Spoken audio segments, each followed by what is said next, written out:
This next video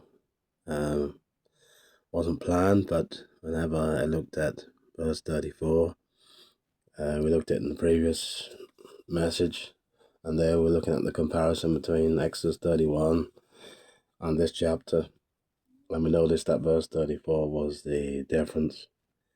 But it's verse 34 that really, a phrase in verse 34 that stands out. He also has put in his heart to teach, both he and Aholiab, the son of Ahisamach of the tribe of Dan. And the expression that stands out, he has put in his heart to teach, that is, God had put into the heart of Bezalel and Aholiab the desire to teach others. And of course that was crucial to the completion of the work of the tabernacle. But it's that expression that sort of struck me, and it led me to two other examples where God put the internal desire into the heart of someone to teach others or to work for God. Two examples. First of all, in Nehemiah chapter 2. This, of course, Nehemiah was involved in the rebuilding of the wall, but in chapter 2, before the wall actually started, we read this at the end of in the middle of chapter 2. So I came to Jerusalem and was there 3 days. Remember, he was in Persia. And I rose in the night, and I had a few men with me. I did not tell anyone what my God was putting in my mind, same expression, to do for Jerusalem, and there was no animal with me,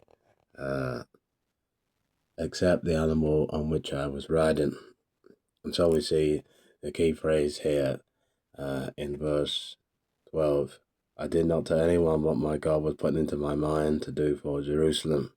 It's the same idea of an internal burden which Nehemiah had. We know from chapter 1, verse 4, when I heard these words, I sat down and wept and mourned for days, and I was fasting and praying before the God of heaven. God put the internal desire into Nehemiah to be burdened to go and rebuild the wall, and that led to prayer, that led to the request of the king some months later, and eventually it led to the completion of the wall.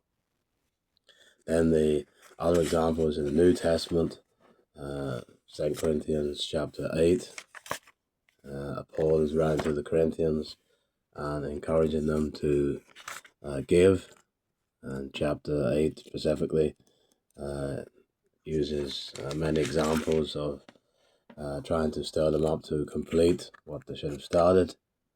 And we read this in 2 Corinthians chapter 8, verse 16, Paul is giving thanks. Thanks be to God who puts the same earnestness on your behalf in the heart of Titus. Here we see that Titus, as described, verse 23, is my partner and fellow worker among you. But here we see it's Paul giving thanks that God put the same earnestness and the idea of earnest care on your behalf into the heart of Titus. So in Exodus chapter 35, God put the internal desire for Bezalel and Aholiab to teach others the skills needed to complete the tabernacle. In Nehemiah chapter 2, God put the desire into the heart of Nehemiah to be burdened for the people and the wall, and we see the outworking of that. But here we see in 2 Corinthians chapter 8 that God put the desire to earnestly care for the Corinthians into the heart of Titus, and this is why Paul is giving thanks. So it's just that idea of God putting the internal desire into our hearts.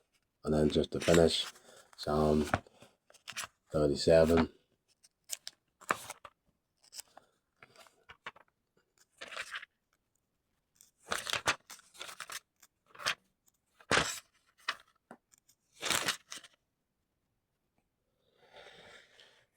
Psalm 37, verse 4.